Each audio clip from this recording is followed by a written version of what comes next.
Deployed soldiers face constant danger, but the strain also takes its toll on those left behind. Jennifer Giunta was only dating Sergeant Giunta when he deployed to Afghanistan. We talked to her about the network of people she leaned on while the man she loves fought on foreign mountains. For the first deployment, I had 1 year of school left, so I decided to go back and stay in the States and focus on school, and I had my family and friends to support me.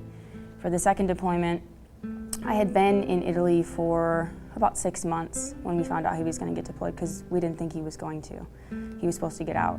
I had another friend who was a military spouse, and she was in the Army and she was getting out, and her husband was going to be deploying along with Sal. And I thought, well, I can live with her, and we can kind of lean on each other. The hardest part, I think, was that I didn't necessarily get all the information about what was going on while they were downrange. And so I relied on the spouses that I did know, who went to the FRG meetings to kind of fill me in. The letters really helped. I mean, it was, because when they call you, during the second deployment especially, there would be months. I remember he first left and it was 2 months before I heard from him. And then it was every month. And when you get a phone call, it's 15 minutes. When a month or two goes by, 15 minutes is like a second. I got a phone call from one of my friends, another Army spouse. And she told me she was frantic, she was crying.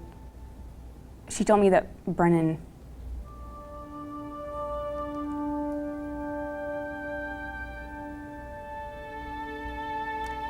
had died. And she told me that Sal was a hero and that she didn't know when I was going to hear from him. I'm sorry. And I heard from him, I think the next day or two he called. And I was so happy to hear his voice. And you build this really tight connection with them, so tight that when they're calling you on the phone, you can tell their mood just by their voice. And I could tell that he wasn't doing well. I guess it's a learning process for me, that each time I hear him, maybe talk a little bit about it, I learn a little bit more.